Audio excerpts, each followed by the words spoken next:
T-Bird fans, we welcome you to a brand new edition of T-Bird Talk. I'm Cloud County Community College Sports Information Director, Toby Nosker.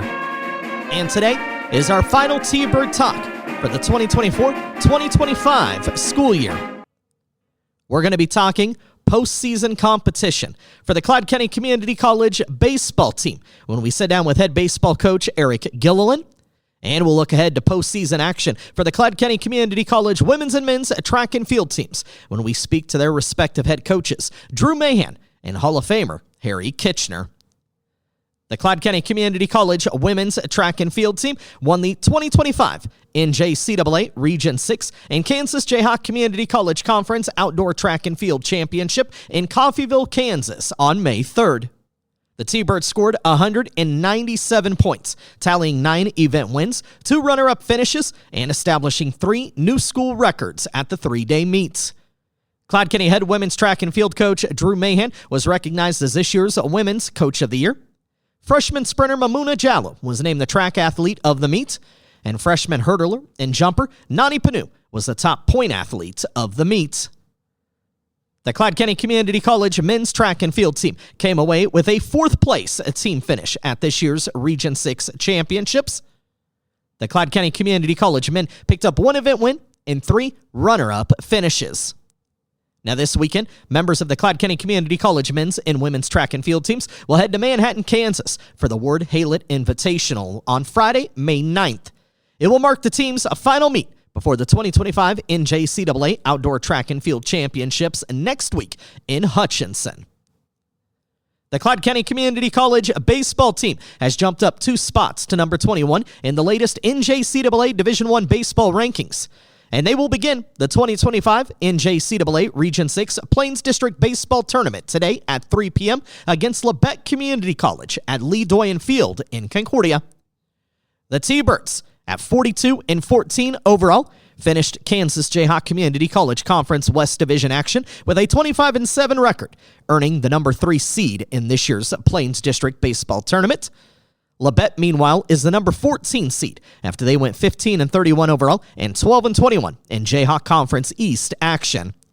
Now, this week's showdown will mark the first meeting between Cloud County and Labette since February 21st, 2021, when the T-Birds handed the Cardinals a 10-3 loss during that year's University of Central Oklahoma JUCO Festival in Edmond, Oklahoma. Game 1 of the best-of-3 series is set for 3 o'clock today. The second game will be played this Thursday at 2 p.m. If necessary, Game 3 would take place at 2 p.m. on Friday. Now, all 3 games of this week's best-of-3 playoff series between Cloud County and Labette will be streamed free of charge on the T-Bird Sports Network. Fans can also listen to the game locally on 1390 KNCK and 98.3 FM with Austin McNorton and Cloud County head softball coach TJ Segabart calling the action. The winner of the series will play either number 6 Kansas City Kansas Community College or number 11 Dodge City Community College in the second round of the tournament, scheduled for Tuesday, May 13th at 10 a.m. at Dean Evans Stadium in Salina. Barton Community College received the tournament's number 1 overall seed, while Johnson County is the number 2 seed.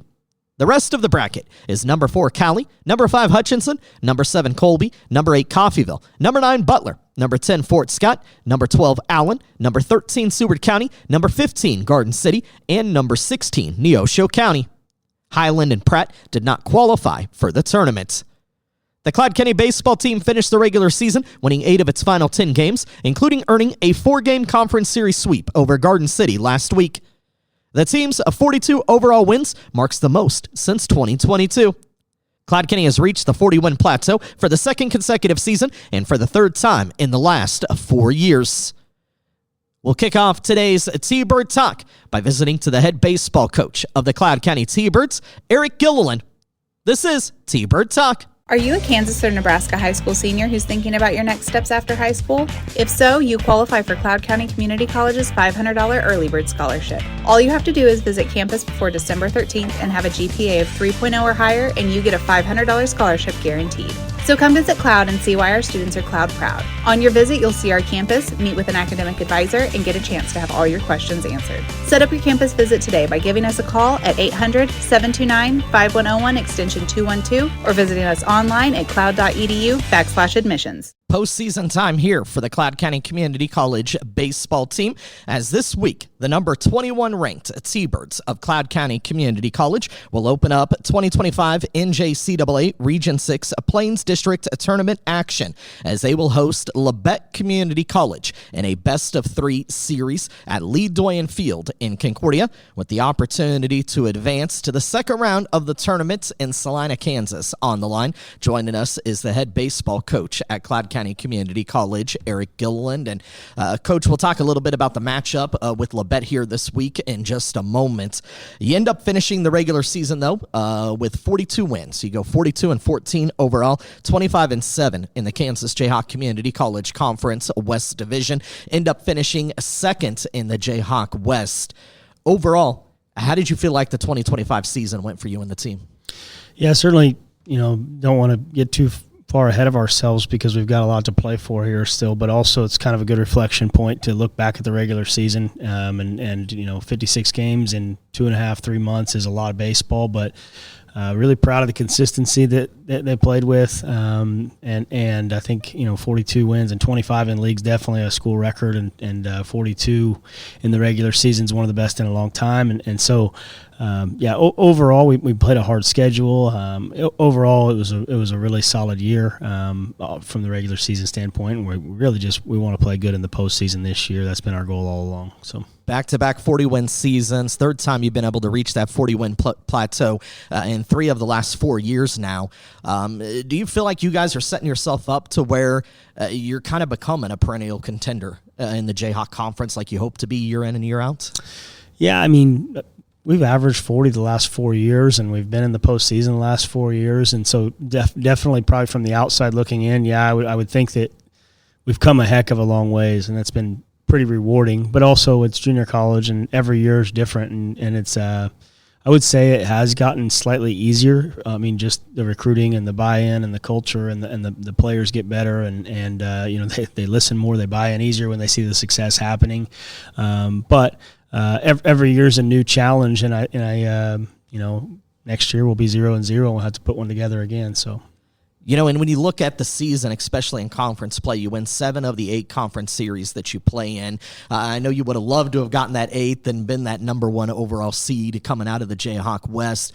But, taking in the season as a whole, not dropping, not getting swept in any series. Really, not dropping or getting swept in any double headers. You do drop 2 of 3 in individual games at Weatherford. You do lose those against Barton. But outside of that, you talk about consistency. It felt like, even when there were some hiccups, you guys were able to bounce back and turn things around.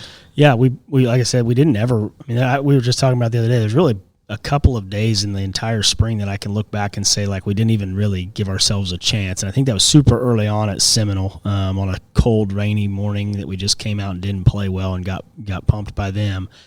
And then the other one was Cowley on a midweek a couple weeks ago. We went down there and just got drilled by Cowley. But, the rest of our losses were within a couple of runs. I think out of our 7 losses in league, 6 of them were by 2 or less, and the other one was by 4 and was in extra innings. And so, we were in every single game, and I would like to have won more of those close ones. We did win some close ones just the last game. We won on a 2-run 9th inning home run, and so we won more close ones this year, I feel like. But it just all it would have took was 1 or 2 of those games with Barton, and it turns things. But we'll get there. We got to win those close ones, and hopefully in the postseason we figure out a way to do it. And that's something you've told me that you've struggled with in the past, but you've been able to find ways to win, especially at the end. Yeah, I mean, it's been way better this year. It really. I mean, those last few innings, there's more pressure. It comes down to it, and it's kind of a tough thing. Sometimes guys try too hard, and the bullpen's a big factor in that as well. And so I honestly haven't even looked at the numbers. We might have won more close games than we lost. I really don't even know, but we certainly want to win them all, and. This year we do have some guys that kind of crave that moment that you want up in the pressure situations. I think about Matt Evans as a guy I think that series against Colby was a big one, and it seemed like he was up with the bases loaded a lot. And I know he had a bases loaded triple, he had a grand slam, he had a bases loaded single in extra innings. And so we got more of those guys. Cam hitting the 2-run homer in the ninth the other day. More of those guys this year that seem to, the words clutch, that walk up to the plate with confidence in big moments and perform. And our bullpen's pretty dang good. We've had some hiccups as of late. I think the only 3 games we've lost in the last 20 or so were bullpen games that we lost late in the 8th and 9th. And so feel like we've got that cleaned up a little bit, and got some guys back going and confident again. And so, every game in the postseason is that way. And so that was kind of, some of these games down the stretch didn't matter as much because we were kind of locked in the 2 seed, but I told the guys, like, we've got to learn how to win these. And I feel like the last 2 weeks of the season, we really did play well in those late inning, game on the line situations. One of the things you've had to deal with, and a lot of teams do, especially when you play 56 games in such a short span like you do, is deal with injuries. And you've had a lot of key players from the start of the year go down. But you've had a lot of key guys that have stepped up and been able to fill some of those roles and make an impact and make a difference. I talked a little bit about this last week on the podcast with 2 of your pitchers, Noah Bourgeois and Zach Scharschel. And sometimes guys probably feel like maybe they're not getting the time that they want. Maybe their time's more limited than they desire, but trying to make the most of those moments whenever they do arise. And I feel like largely, speaking to the depth and the quality of kids that you're bringing into the program, guys have stepped up and been able to fill roles when needed. Yeah, this year more than any year in my coaching career, we've needed the depth, and every guy on the active roster, we have 43 guys, we redshirted 5.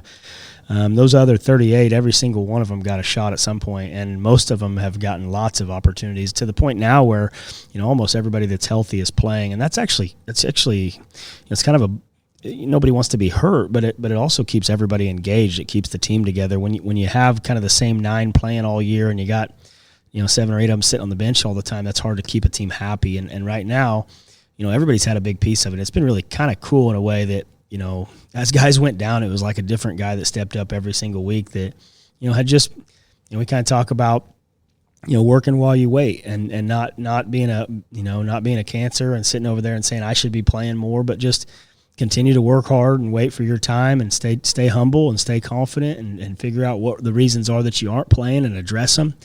And then when you get your chance, you're generally in a better state of mind to perform as opposed to being a victim about the situation. And you get up there and generally that doesn't go well. The game humbles you. And so those guys from Luke Clayton to Gannon White to Tony Crow, Caden Budke, there's been a whole bunch of them. Eric Bradisich, That guy is a guy that got left off the postseason roster last year, and all of a sudden he's hitting 385 in conference down the stretch and got thrown into the game. Didn't play much early on, so the roster playing different positions. Yeah, he's playing. We got guys playing all over the place. We've got guys trying out in the outfield every week. It seems like, and so it never comes together exactly how you think.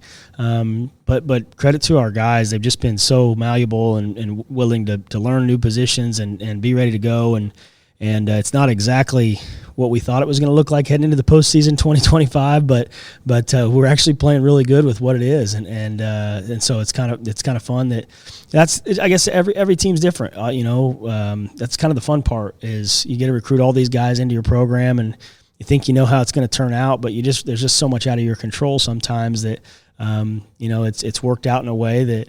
There's guys in there that maybe we didn't anticipate it, but they've taken advantage of their opportunities, and it's certainly would like to have some of those guys healthy down the stretch, but it is what it is. Everybody's hurt at this point. You talk to coaches around the league and around the country, and it's it's common theme. Everybody's banged up, and so we're not the only ones dealing with it, but I feel like we've dealt with it maybe better than most. So. From a managerial standpoint, though, how difficult does it make it for you? Deciding who is my 9 guys, at this point it's not as hard because there's only about 12 to pick from, but yeah, it can be a juggling act, especially when you look at it and you're like, well, there's only 2 guys that are actual outfielders that are healthy right now, and so we got to find somebody. We're out hitting guys fly balls before the game, see who can catch them, and so but there are, it's kind of boiled down to where there isn't as many options. In the last couple of weeks, we've pretty much played a similar lineup of guys, and kind of know where it's at this point. So, and then it's similar as far as pitching's concerned too. I think of a guy like I talked about interviewing Noah Bourgeois last week. He started game one for you this year. Mostly he's been working out of the bullpen. Yeah. His relief action could be as limited as an inning, or we've seen him come out of the bullpen as a middle reliever and pitch 4 or 5 innings. Yeah. And so, again, I know there's a lot of, figuring out things as it moves along through the course of a ball game, but, guys like him being as adaptable as they are, seeing maybe that one role go away, but finding another way to be able to impact the team. Yeah, it's, Coach Parr has done an awesome job with the pitching staff this year. It's a really deep group of talent, and I think we've kind of, purposely we've taken that approach to where we wanted to try to develop more guys, so that we had more options down the stretch, and we don't just give all the innings to 6 guys and then they run out of steam and you don't have anybody else ready. We've tried out new starters every single week, and I think people maybe think we're crazy when we have a different rotation every week at conference play, and they're like, well, that guy, there's nothing wrong with that guy. Well, we think the other guy's a better matchup for Butler County, and we kind of, with specifically to Bourgeois, we found that he was better out of the bullpen, and we'd try to start him, and it wasn't as good, but every time he come out of the bullpen, something about the psychology of that, he was really, really good, and so we kind of went with that. We look at matchups, obviously right-handed and left-handed matchups, but we want guys to be fresh. We want guys to be healthy. When guys aren't confident, we don't like them to be in there, so sometimes we take a week off and let's work in the bullpen. Let's figure out what's going on, get them confident again, and then we put them back into a good situation. All of that goes back to having depth. There's other, there's programs out there that don't have the depth, and it's like they show up at the field and, hey, you're going to have to pitch today 75 pitches, whether it's a good matchup or not, whether you're healthy or not. We got 8 pitchers, and you're all going to have to pitch today. And that's tough. I mean, it'll make a kid tough because he's got to pitch through it all. But you go look at the ERAs. There's a reason why we lead the Jayhawk in ERA right now, and it's because all of our we've had 14 guys throwing over 10 games this year, and so they've all been out there a lot, but not to the extent where they're worn out. And we've shared those innings to where they're balanced through the staff. And we've got a lot of guys that have had a lot of experience in relief roles, starting roles. So it's probably the biggest juggling act from a managerial standpoint is how to handle the pitching staff. And we've certainly done it outside the box this year and differently this year. But I'm actually really, really happy with how it all came together and where we're at currently right now. Talking with Eric Gilliland. He's the head baseball coach of the Cloud County Community College T-Birds. 42-14 on the year, 25-7 as they wrap up Jayhawk Conference West Division action. They are in the number 3 seed in this week's Region 6 Plains District baseball tournament. They will open up tournament play in a best-of-3 series this week against Labette Community College, and we'll talk more about Labette here in a second.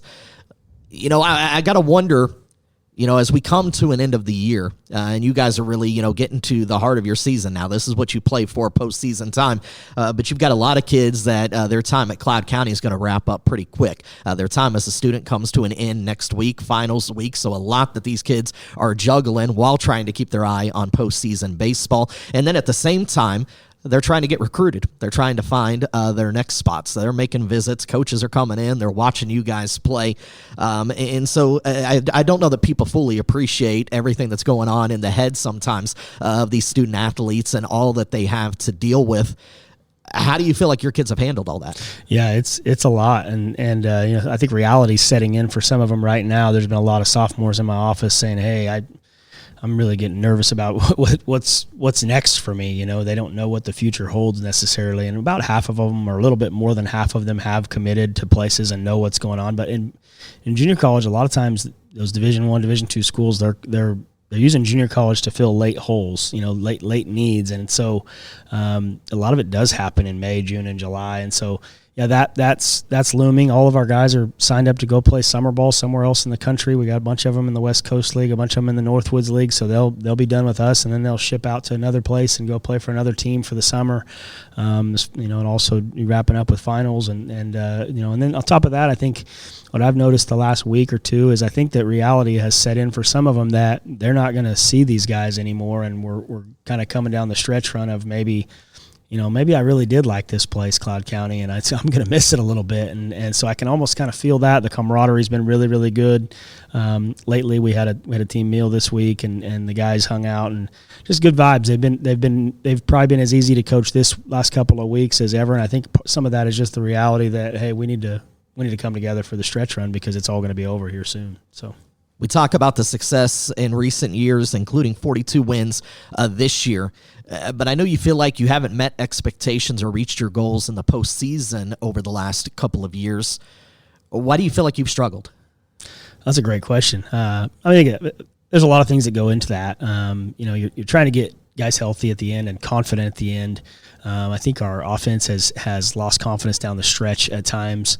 I think our matchups have been tough in the postseason the last few years. I mean, I think we faced some of the best pitchers in the country in the district tournament in the first round, and you got to win that first game. And so we've lost a lot of close ones in that first round game.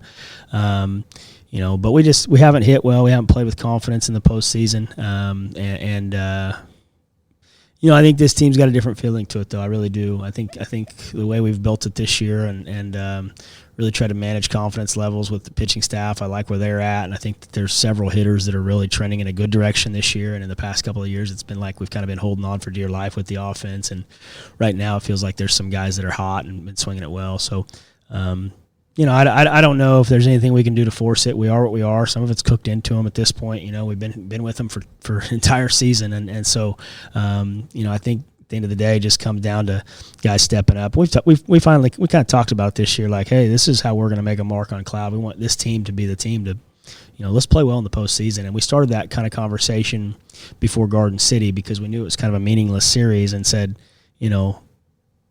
losing this series starts a slow fall. We need to win. We need to sweep this series and really carry into the postseason with confidence. And so, thought we really played good against Garden. Maybe the best baseball we've played all year. And so it's a good sign that we're peaking at the right time. So, and as cliche as it is, it's kind of a whole new season and a whole new ball game, right? And for a lot of the conference season, you're game planning and managing everything for 4 games. Mm-hmm. Now it's just one game. Yeah. You got to win one game. Yeah, it certainly reduces the need for depth a little bit. When a team with a couple of pitchers can beat you and put you in a hole. And so, but yeah, it is slightly different. But like I said, I think we got guys peaking at the right time, both on the mound and offensively. And like I really like the vibe. The buy-in right now is great. The guys are playing hard. They're humble and confident and we'll see. We'll see what happens. I like our matchup, and hopefully go out and get off to a good start this week.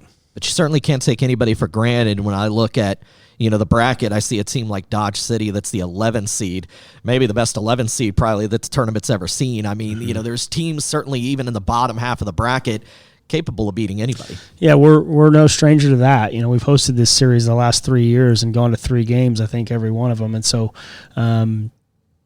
it's everybody can beat everybody. Even we're playing Labette this week, and they beat Cowley earlier this year. They beat KCK twice. They took 3 out of 4 from Neosho. So baseball's like that. You don't just line up and necessarily crush somebody because you have a little more depth on your talent bed. But a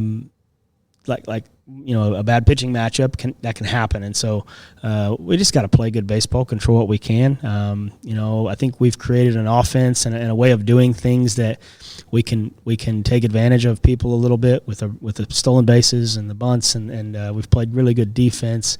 I could tell 12-year-old teams and college teams, there's thousands of opportunities to win pitches, throughout a week and a series, and you just got to win more pitches, be in the right place more often, and make better plays more often than the other ones, and then generally you hope that sorts out for victories, but it doesn't always. You know what I mean? And all we can do is play the best we can, and hopefully we end up in Salina next week. The Labette Cardinals, 15-31 overall, 12-21. They finished up in the Jayhawk Conference East Division, receiving the number 14 seed, a team that you didn't run up against this year. Just a couple of common opponents. Haven't seen them since 2021. So I know you're trying to study and learn as much as you can in quick fashion to get your team prepared for this matchup. We don't have much on them, and I don't even remember. Did we play them in 2021? I don't even remember. You went down to Edmond, Oklahoma. You saw them at the JUCO Festival. Did we play them? Okay, I don't even remember. I was going to say I can't remember the last time we played Labette. But they've, they've had, like I said, they've had some really good moments this year. They're obviously capable of winning. I think they're coming off of a series victory over Highland in the season, and so not a lot out there on them. We're going to go in and focus more on what we do, but also know that if we play well, we should win, and so that's really what we got to focus on. So.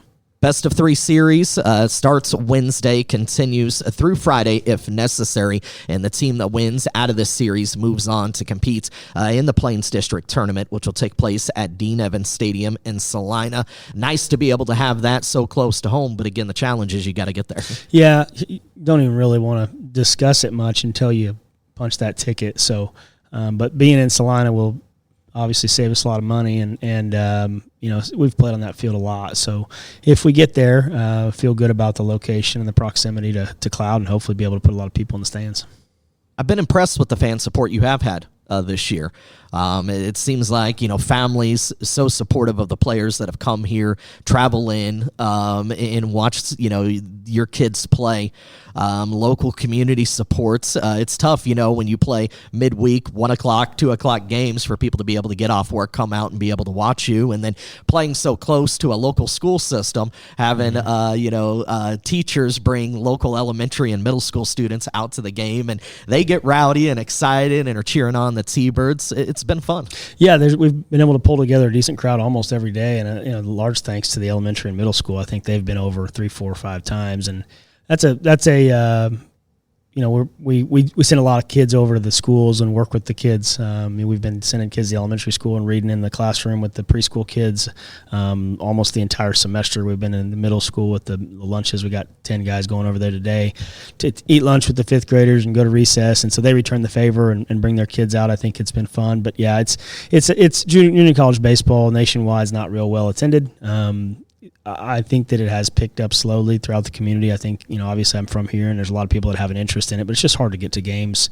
Whether it's a Thursday afternoon or a Saturday afternoon, it's tough to do. But between our parents being really, really supportive, some of the members of the college have been out very, very frequently and taken an interest in our players and our program. I really appreciate that. But the elementary school and middle school kids, it's become a pretty fun environment. Our ballpark has become a place that I think people like to play at. It's a beautiful ballpark. I wish it was on campus, but it's out at the sports complex. But when you get out there and you see it, the turf was such a great addition. And obviously having you on the PA and the speaker, I mean, it's we put together a pretty good production out there, and I know other teams look forward to coming and playing at Cloud. Recently, I know the baseball program, the athletic department, and the College Foundation hosting an alumni reunion weekend that took place as well. And so I know it was fun to be able to welcome back a lot of former players to come out to cheer on the guys and to be around the program for a day and swap stories and all that kind of stuff. And of course, I know you got an opportunity to honor an alumnus, Jim Dunning, who's been a big supporter of you in the baseball program here. And that was just a fun weekend. Man, it's always a fun weekend. It's a weekend that's good for me because I'll be honest, that we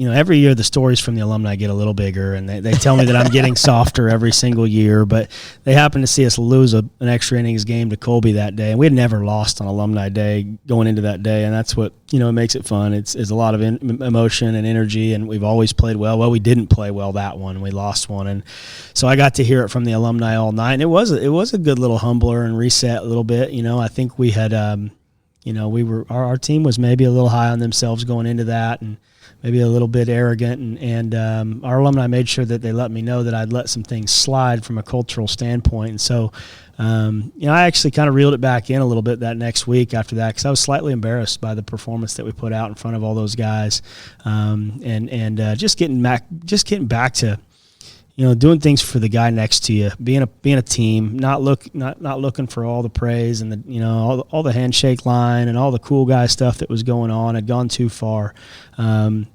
want to win for Cloud County. I know that's a hard concept when they're not really here, at a junior college to move on, but the alumni were fairly vocal about that it didn't seem like the same thing they had built, and so. and it's never going to be. Every team's different, and times change, and they understand that as well. But I feel like we needed that reality check, and it's kind of cool how they almost impacted that next series, kind of reeled us back in, and we did some things differently. We started running again, and we started doing some things to humble them a little bit, and all of a sudden they started playing good. I think last time, a while back, we talked, it was kind of the same thing as, I think success causes people to act differently in certain ways, and we've had a lot of success, and so guys, things get a little loose, and we needed that reality check, and it happened to happen on Alumni Day. We got beat and didn't play good, and kind of got us back to where we needed to be. So yeah. Talking with Eric Gilliland, head baseball coach at Cloud County Community College. The baseball team hosting Labette in a best-of-3 series this week to open up play in the 2025 NJCAA Region 6 Plains District Baseball Tournament. We'll close out with this. What are you most looking for out of your guys in this series against Labette? I mean, it's cliche. I just continue to play really good team baseball and perform well under pressure, smile at adversity, crave that moment, and have a ton of fun with your teammates in a fun atmosphere and fun situation, and do something special and not put so much pressure on it. But, I use that term a lot, smile at adversity. I think that perfectly explains the type of mentality needed to win big moments and to have success in big moments. Not laughing at it. It's not being scared of the moment, embracing the moment. We've got some guys that, I think perfectly exemplify that, and I'm excited to see them compete on a big stage here over the next couple of weeks. All the games in the series will be streamed free of charge on the T-Birds Sports Network at cloudtbirds.com. Local fans can also listen to the games on the radio on 1390 KNCK and 98.3 FM as Austin McNorton and TJ Segabart will be calling the action. Should be fun. Coach, best of luck to you and the team. I appreciate it. Thanks for all your help along the way, Toby. Are you a Kansas or Nebraska high school senior who's thinking about your next steps after high school? If so, you qualify for Cloud County Community College's $500 Early Bird Scholarship. All you have to do is visit campus before December 13th and have a GPA of 3.0 or higher, and you get a $500 scholarship guaranteed. So come visit Cloud and see why our students are Cloud proud. On your visit, you'll see our campus, meet with an academic advisor, and get a chance to have all your questions answered. Set up your campus visit today by giving us a call at 800-729-5101 extension 212 or visiting us online at cloud.edu/admissions. Postseason time right around the corner for the Cloud County Community College women's and men's track and field teams as they are coming off the 2025 Region 6 Kansas Jayhawk Community College Conference Outdoor Track and Field Championships, which were hosted this year in Coffeyville, Kansas. Now this weekend, members of the Cloud County Community College women's and men's teams will travel to Manhattan, Kansas for the Ward Haylett Invitational that'll take place Friday, May 9th. It'll be their final meet before the 2025 NJCAA Outdoor Track and Field Championships, which will take place next week in Hutchinson. Joining us, we have the head women's and men's track and field coaches at Cloud County, Drew Mahin and Hall of Famer Harry Kitchener, and I appreciate the two of you taking time to join us. And Drew, I guess let's start on the women's side. The Cloud County Community College women's track and field team winning the 2025 Region 6 in Kansas Jayhawk Community College Conference West Division titles at last week's championships in Coffeyville, scored a total of 197 points to finish ahead of Barton and Hutchinson. How did you feel overall walking away from that meet? I think the momentum started early. We had the multis with two girls that hadn't completed a heptathlon all year. They did really well to get second and fifth, I believe. And then long jump, we knew was going to be one of the bigger points for Barton. I kind of had them penciled in about 15 to 18 points. By the end of the event, we had 16 and they had 0. So once you have a big event like that going your way with momentum, they just kept building through all the field events. We had 3 girls scoring javelin. 2 had never done that event in an outdoor setting, in a real event, in a real meet like that. So the field events really, I guess, gave us the icing on the cake. Our major events on the track took care of themselves. They scored how they should have in that elite competition. But I think the field events really put us over the top and built that gap through day one and kind of built up that momentum. Barton is still one of the best teams in the country. It's ranked 3rd right now, or 2nd, I believe, in the national list. And they have the bodies to do that, but they were dealing with some injuries, and some of the girls didn't compete well. But ours all rose to the occasion. Triple jump was another good event for us. it was amazing to see how many of our girls stepped up at the right time, at the right weekend, kind of capping off a championship. Having some of those unsung heroes finally step up from other events was really cool to see. The Cloud County women, 9 event wins, 2 runner-up finishes, and also established 3 new school records at the meet in Coffeyville. The Cloud County Community College men's track and field team, 4th place finish overall.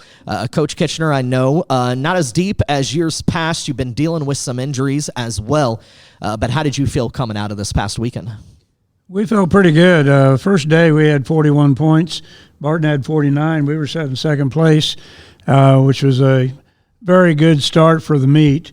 We had a pretty good first day, about as good as we were going to get with a lot of our athletes we had there. We did not run well indoors. I had told our track team we'd be a better outdoor team with our throwing events and some of the different events that they have, steeplechase, 10,000 meters. And with the 4 throwing events, our throwers did very, very well. So we were pleased with the first day. The second day, we got up in the 70s. We had a couple kids could not do their event, so we had to drop the 4x1 relay. 4x4 relay didn't run them this year. I have a couple kids that are really help us and get us over that hump, but we're unable to do those events. They were able to do one event at regionals, but we had our chance to. We were in second in that meet, clear up till the last 4 events, I believe, and Hutchison came roaring in at the end with starting the intermediate hurdles, a national champion and a very talented kid from Netherlands. They scored 38 points in those last few events, overtook us and Barton. So, and then Coffeyville ended up winning the 4x4. They're a very talented team, ran 3:07. I have kids running 45, 46, 47 in the 400. And there was 1 point difference going in that relay. And we did not score in a couple of events there at the end. Could not run our intermediate hurdler, which we thought would have scored from what he did last year, national qualifier last year. But we had some bad events that second day. But overall, we had a pretty good finish. 4th place, not bad in this conference.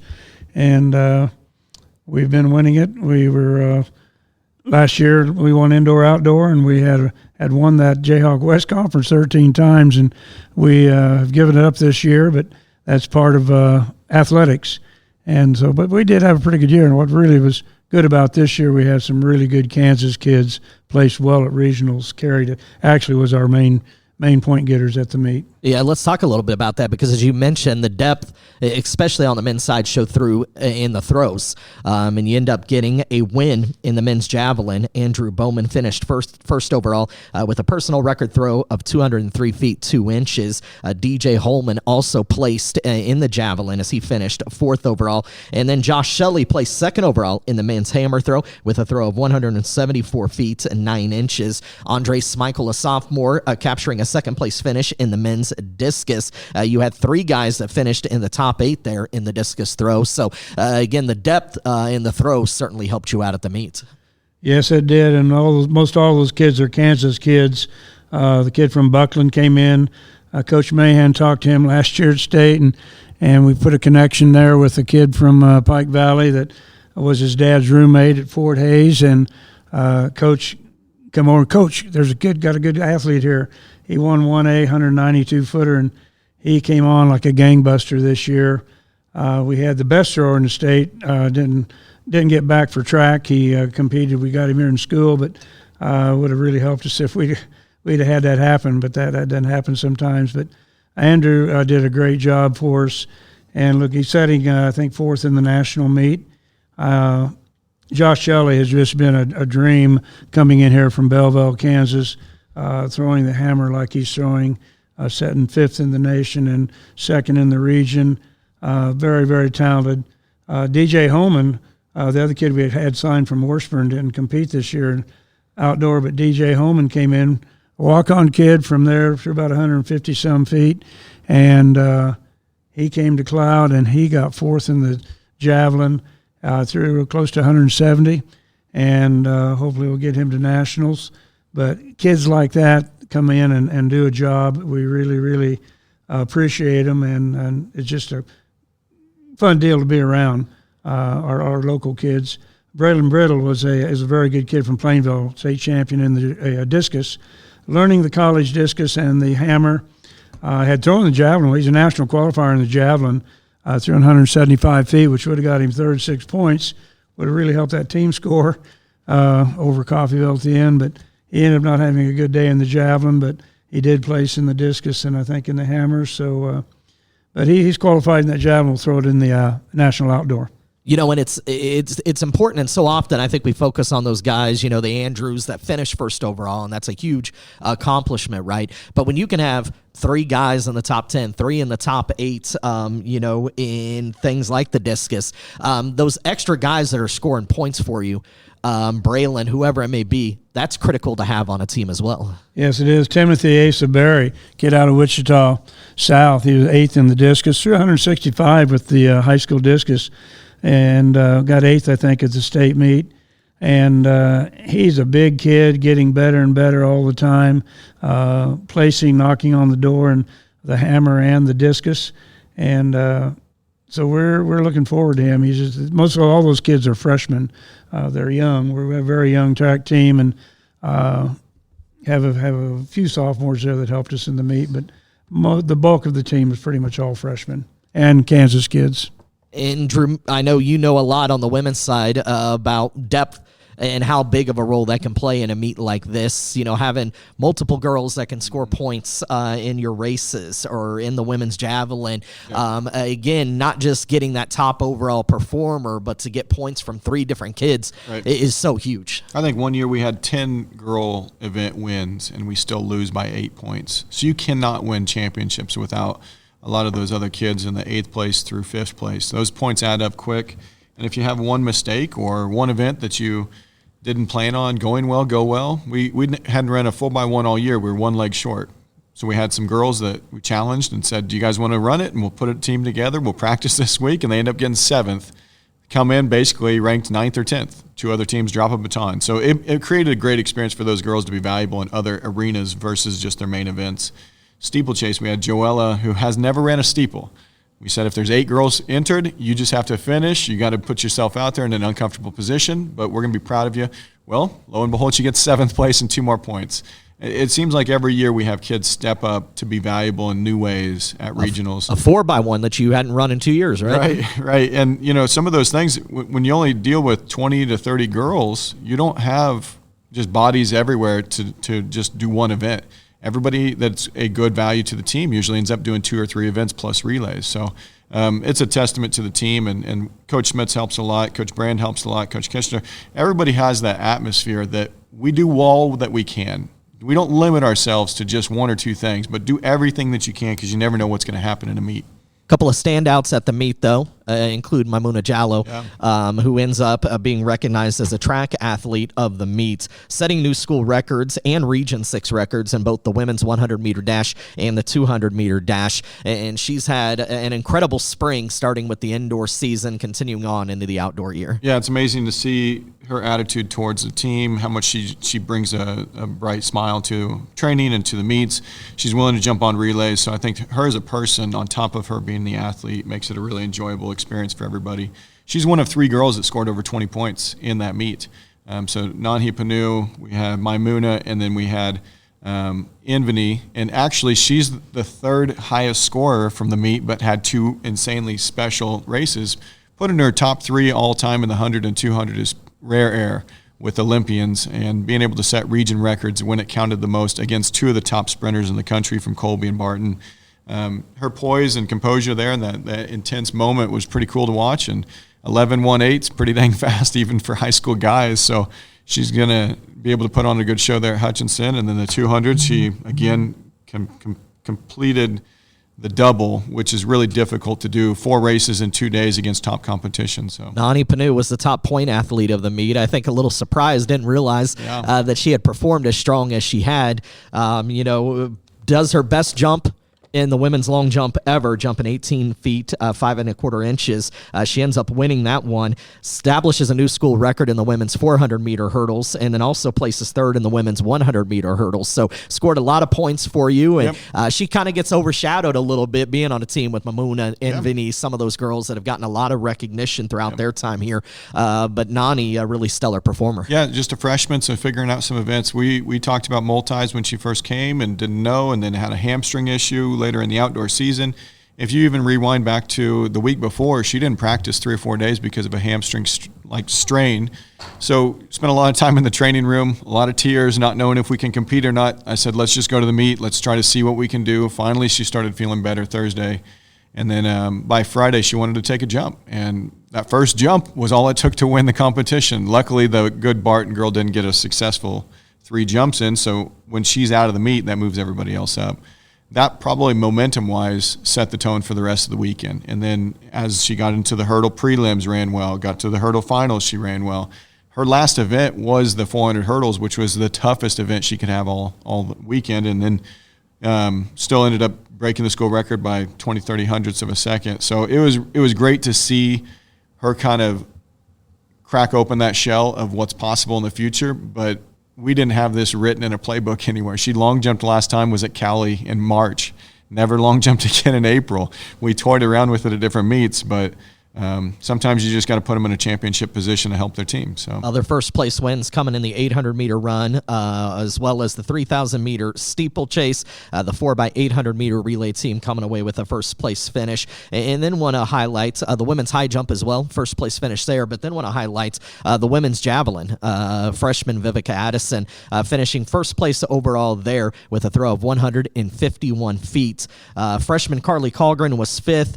Freshman Piper Camp 7th. So 3 girls finishing there in the javelin, and all of them with really strong showings. Yeah, and I think that's really neat to highlight those freshmen being put in uncomfortable positions and still being able to score points for us. With Vivica, she's actually a transfer from West Texas, so this is her first year with our program and was able to develop from a 140 thrower to 151 and edging close to our school record. Piper has never thrown javelin in her life before that, even in practice a few times in the fall, but never really in a meet. Carly had never thrown the javelin in a meet. Cordelia had been hurt for 2 or 3 weeks and just trying to get her confidence back in high jump. Everybody has some hidden struggle that we're able to see the highlights from now, but the path for them to get there was pretty special to see them all come together at that right time. Talia Leonard got second in the heptathlon, but also struggled in her first opening event and hitting a hurdle and running about a half a second slower than she should. So she also had to overcome some challenges during that heptathlon 7 event. We talk about some local Kansas kids, Coach Kitchener, and then the adaptability of kids to try out some new events and take on some new challenges. You know, Ethan Ochana ended up capturing a 7th place finish in the men's 3,000-meter steeplechase, and although he finishes 7th, turns in a personal record time, though, in his performance in that race. And then freshman Cody Sharp, who, we talked about during the cross-country season, a distance runner. You guys enter him into the decathlon. He ends up finishing 7th place in the decathlon, 4,793 points. And then he's also trying a new event in the pole vault. He ends up scoring points for you there as well. Yeah, Cody's been a dream to have on the team. He's a kid that can do a lot of events. He's learning the decathlon events. We just put him in it in the outdoor, did not do the multis indoors. Coy did the indoor, kid from Ellenwood, state champion 200 kid, and I had a sore groin muscle, could not get through the outdoor decathlon meet, and disappointed for him. And Cody just kept working and working. Not the fastest kid in the world, but he is one of the strongest endurance runners. He won that 1,500 by over 200 meters probably. Yeah, sizable, certainly. Yeah, ran away from the whole group. Has ran equivalent of 429, ran 436 that day, scored a lot of points in it. And the javelin right before that, he threw over 150. He could actually almost get up with our regular javelin throwers, but we're pretty strong right there this year. But his last 2 events were his best 2 events, and he did hit 2 or 3 events that could have got him up in the 5,000s and probably got him to the national meet. We were hoping for that. Didn't quite happen, but he's young. Hopefully he'll get back next year, and work on some of those events that he needs work on, and he could be a factor in the future. Ethan ran that steeplechase, dropped a 19-second or 18-second improvement. I went to 10:01 from 10:19, and kid out of Shawnee Mission there in Kansas City. And big, tall kid, does the steeple pretty good, getting better on it. But the steeple, as we've talked about, has gotten to be a very difficult event this year. There's probably 5 kids under the 9-minute barrier in the 8:40s and 50s. So some of our events in the men's level has gone nuts this year, and I've seen it evolve in the last 48 years. With all Kansas kids, we used to take back to having a lot of Kansas kids on this team, but the events, the 400, a kid ran 44 the other day, and the 400, most of them are in the 45s, and a bunch in 46 will not place in our national meet. So it's gone completely very, very, very difficult. And the 800s in the same situation. Long jump, there's a 26-foot jumper, 4-5 in the 25s. We've got a kid 7'6" that jumped very, very well the other night, and hopefully he can hit a big jump at nationals, get over 25. So we, the events, some of the events have gotten very, very difficult. Some of the other top performers at the region meet included freshman Bailey Burns. Second place finish for him in the men's long jump with a jump of 24 feet, 6.5 inches. Freshman Aziz Ben Brahim earned a third place finish in the men's 1,500 meter run in a time of 3:57.95. Now, there's one last chance to qualify, kind of a last chance qualifying meet that's going to be taking place this Friday when the members of the Cloud County Community College women's and men's track and field team head to Manhattan, Kansas for the Ward Haylett Invitational. So that'll take place this Friday. I know you're taking a limited group, but again, this is kind of an opportunity for those kids to still try to, buy themselves an opportunity to compete at the national meet, right? Yeah, correct. And we're taking about 11 guys down there. Most all of them are going, even the kids that have qualified to nationals. We're going to throw them the discus, throw them the hammer, tune up for the national meet. We won't throw Andrew, our top javelin thrower. Aziz is going to run an 800. He's qualified in the 800 at 151.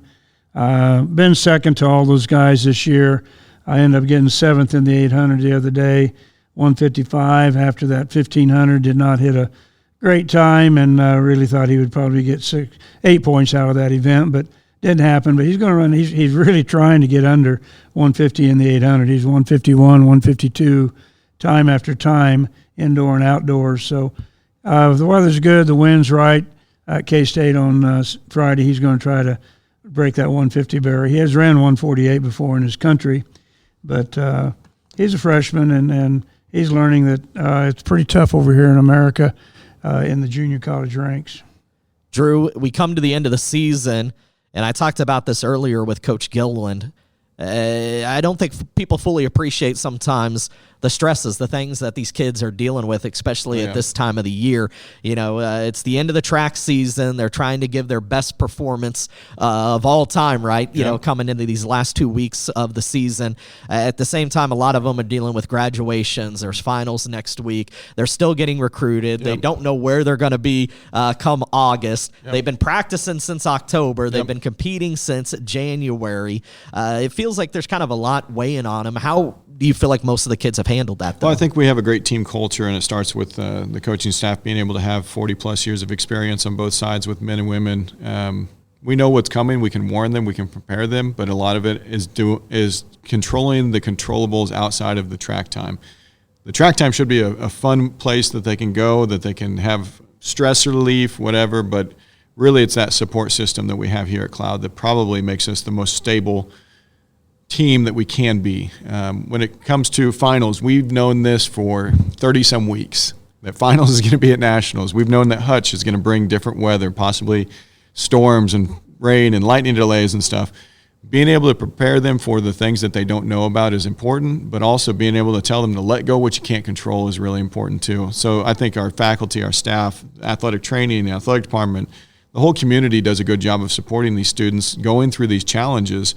But we actually know our people. We know the people behind the events. We know what we can push buttons with, what we can't, how they react to different scenarios. I think that's the journey of coaching and athletes on the team, is they all have to grow as people, And usually if we are supporting people through those challenges, the track stuff takes care of itself. So we're kind of, I guess as coaches, it makes me feel like we can enjoy these moments so much more because we know the hard work's been done. Not much is going to change athletically, but we can get them in the right mindset. We can have them deal with stress in a better way. We can have them look at the opportunities and challenges ahead of them as positive things versus negative stress. So, pressure does make diamonds, but you need good diamonds to cut other diamonds. And we really do have that as a team and staff and faculty and a community. So, and I know it's going to be a roller coaster of emotions. Yeah. Obviously, we talk about the team score and the team success, but there's a lot of individual aspects to the sport of track and field. And, there's going to be some kids that reach the ultimate highs and really have a lot to celebrate by year's end. Other kids are going to fall short. We know that going in. Some kids, again, have already seen their season come to an end. They're dealing with those emotions. And so I know it's kind of a roller coaster ride for you guys as coaches as well. Yeah, being able to say this is our last meeting with everybody in the same room is difficult, but it's exciting because we get to support them in their next challenges. I think junior college has the best of both worlds where we help prepare them. We see some of the highest highs, but we also know that the road is not done yet. You still have opportunities once you leave here, whether it's in life, workplace, track, education. We get to set them up and be cheerleaders for them long term. So it's not the end of the road completely for a lot of our kids. Even if they have one bad meet, one bad event at regionals, nationals, we know there's more to come. So that makes us excited to continue to support them long term. Coach Kitchener, I'm sure the kids sometimes like going to different locales, but I'm sure you guys are excited that Nationals is just an hour 45 from here as you guys head to Hutchinson. What's kind of your feeling from the men's perspective as you head into the national meet? Yeah, I'm glad we're close in at Hutchinson. I grew up in Hutchinson in my early years when I was 7, 8 years old, not too far from that track, in a children's home there. So Hutchinson means a lot to me. Team-wise, the region, Barton, Butler, Cloud have predominantly in the last many years been top 5 teams. Right now, there's nobody in the region, hardly in the top 6 or 7 in the nation. They're not ranked in the top 5. Barton could get there with their quality of kids they've got on that team. The National Junior College men's division has gone very, very difficult. The New Mexicos, there's a school out in Salt Lake, Utah. Odessa's restarting their program. New Mexico, the teams around have gone extremely difficult. Their funding levels are completely different. A school like New Mexico, they're saying they're giving everybody full rides, tuition, books, fees, room, and board. We can't do that. So our region is not making the show like it has over the years. We got a lot of trophies in our cabinets up here, and we've been very, very successful recently. I remember years ago when they changed the trophy, the looks of the national trophy, I said to myself, boy, I'd like to get just one of those national trophies in our case. And we've gotten a ton of them in our case. Coach Mahin with cross country and women's track, men's track, we have a potload of them up there in those cabinets. So we've been very fortunate. You look at the junior college level, getting to the national meet is an honor, and it's fun to get to. You're going to get there and try to score some points, take what you get.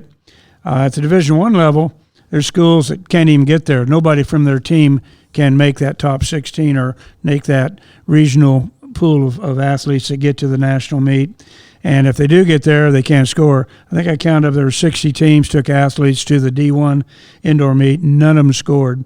The K-States, Wichita didn't get anybody there.